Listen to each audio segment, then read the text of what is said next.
세금 잘 알려주는 쌤 누나, 쌤 언니, 최자영 세무사, 박송은 세무사입니다. 안녕하세요. 부동산을 저희가 전문으로 하는 세무사들이잖아요. 그래서 부동산을 거래하시는 분들이라면 연중에 기억해야 되는 날짜가 뭐가 있을까요? 6월 1일. 6월 1일. 왜죠?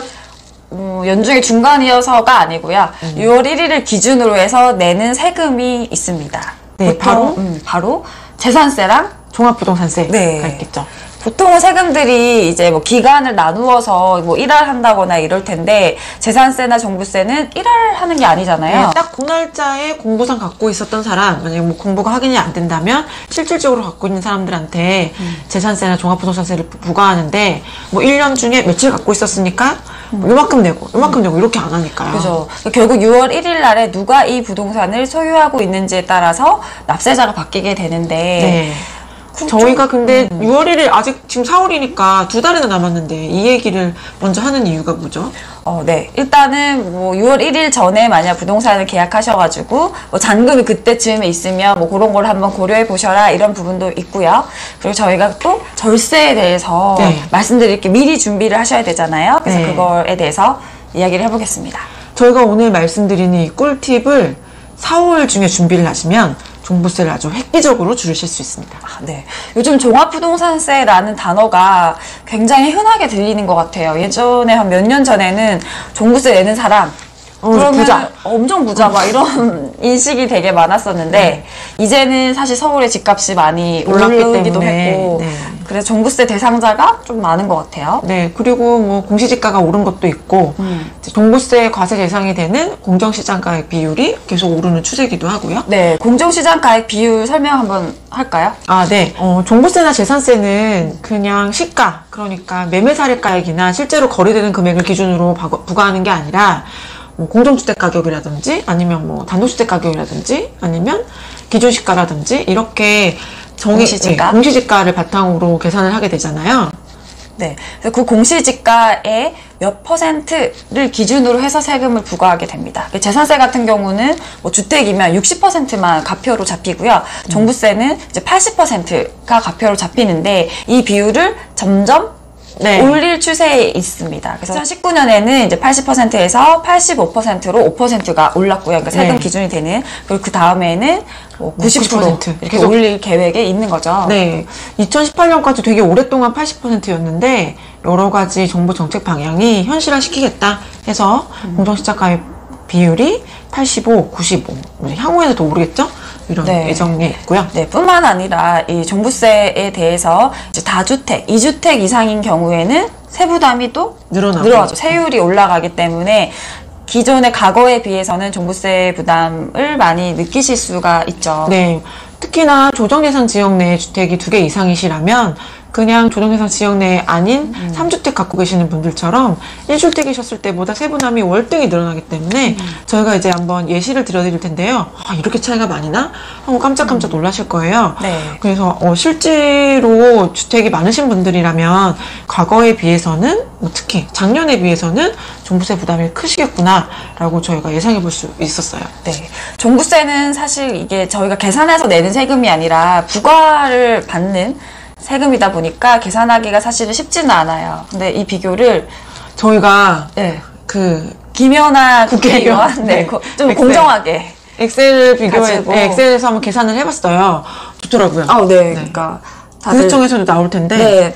국세청 홈페이지에서도 계산하실 수 있는데 저희가 사례를 한번 이제 계산을 해본 거는 어떤 사례죠? 네, 우선 서울에 집이 2개 있다. 2개. 네, 그래서 10억짜리 주택 하나, 공시지가 10억짜리 주택은 거주하고 10억짜리 주택은 임대했다. 이렇게 요 경우를 들 텐데요. 네, 이런 경우는 사실 진짜 많은 것 같아요. 그럼 웬만하면은 서울에 이제 조금만 시내에 있는 아파트면 다 10억이 넘잖아요. 그러니까 하나만 있었으면 좋겠는데 말이죠.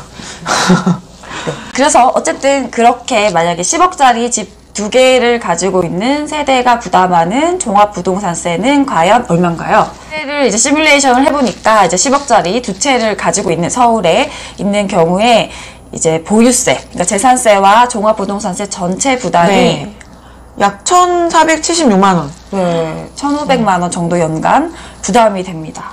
작년 만약에 2018년 기준이다라고 하면은 1,150만 원 가까이 됐네요. 네. 두 개의 증가가 얼마가 늘어난 거예요? 330만 원? 네. 늘어난 거죠. 그러니까 현행 대비로는 28% 부담이 증가했어요. 지금 아무래도 네.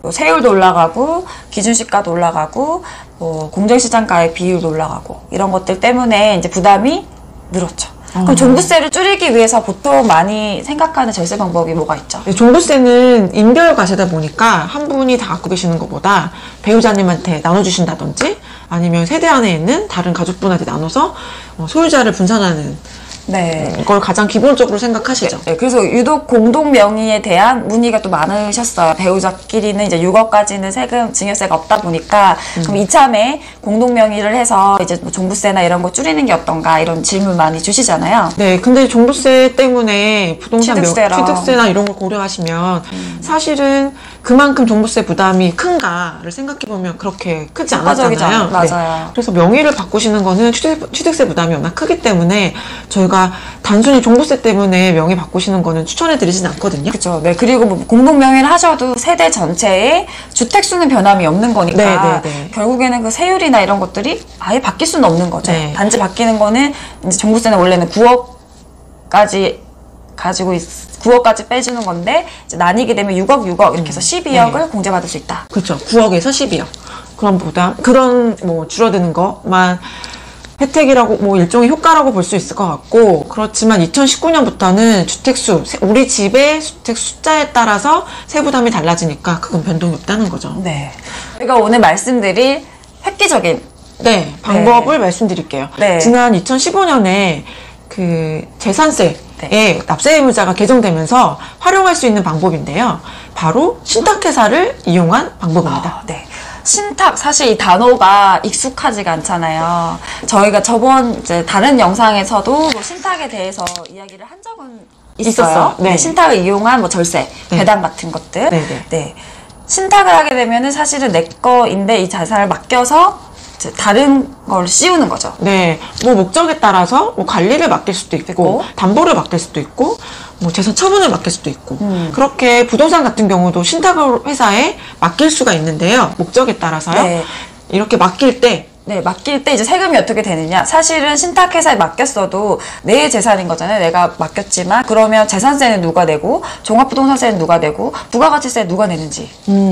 요 세 가지 모두 지금 쌤언니가 얘기한 모든 이 세 가지 싹 다 신탁회사가 납부하게 됩니다. 그러면 내가 이거 안 내도 되나요? 그런 건 아니에요. 안 내도 되면 좋을 텐데 그냥 단순히 세금을 내는 주체가 위탁자에서 신탁회사로 바뀐 거고 그러니까 내 거에서 내가 맡긴 신탁회사로 바뀌었을 뿐인 거고 그러면 신탁회사 입장에서는 다시 구상권을 청구해서 내라고 하겠죠. 저한테 내라고 하겠죠. 그럼 내시면 되고요. 그러면 또 좋은 점이 없는 것 같은데요? 그럴 것 같은데 아까 우리가 종부세 지금 누진세 된다고 했잖아요. 그리고 우리 집에 몇 채의 집이 있느냐 주택수에 따라서 누진세가 부담이 더 커진다고 말씀드렸는데요. 그런데 신탁법을 보면 이런 말이 있어요. 제가 한번 읽어볼게요. 신탁법에 따라 신탁자가 명의로 등기 등록된 신탁재산의 경우 위탁자별로 구분된 재산에 대해서는 그 수탁자, 이 경우 위탁자별로 구분된 재산에 대한 납세 의무자는 각각 다른 납세 의무자로 본다. 말이 길지만 결국 맨 마지막이 중요해요. 각각 다른 납세 의무자로 본다. 각각 등록된 이제 사람들마다 납세 의무자가 다르다. 그러니까 이 사람들이 집을 몇 개 갖고 있는 거로 2주택자, 3주택자 이렇게 다주택자로 취급하지 않고 하나하나별로 본다는 거예요. 그러니까 신탁회사가 땡땡 신탁회사가 이 쌤누나의 집을 위탁받아서 새롭게 신탁을 쌓아놓으면 제 거 하나만 가지고 재산세나 종부세를 계산하니까 누진세가 없어지는 거죠. 그리고 게다가 심지어 공제도 많이 받을 수 있겠네요. 하나밖에 없으니까요. 땡땡 신탁회사에서는 쌤누나의 집을 받은 게 하나밖에 없으면 공제도 9억 원을 해준다는 뜻이에요. 그럼 하나는 막 신탁을 싸고 나머지 나도 집도 하나가 있으면 그것도 9억을 공제받을 수 있네요. 대박인 거죠. 그러네요. 그럼 그렇게 했을 때 하나는 맡기고 하나씩 이제 9억 공제받으면 10억이 있을 때 1주택일 경우로 계산하면 되겠네요. 그래서 한번 계산을 해보면 지금 아까 말씀드린 그 김연아 국회의원님이 제공해주신 엑셀을 돌려봤더니 네. 아까의 경우 다시 한번 리마인드 해보죠. 네, 아까 아까의 경우 10억 있을 때 2개 있을 때는 총 보유세가 1,500만 원 정도, 1,476만 원이었다가 지금은 하나 있다라고 하면 올해 기준 322만 9천 원, 330만 원. 330만 원 두 개니까 660만 원. 그러면 1,500 빼기 660만 원. 얼마예요? 900만 원? 엄청 줄어드는 효과가 대박이네. 있는 거죠. 네. 그러면 이제 대박이네. 어떻게 하나요?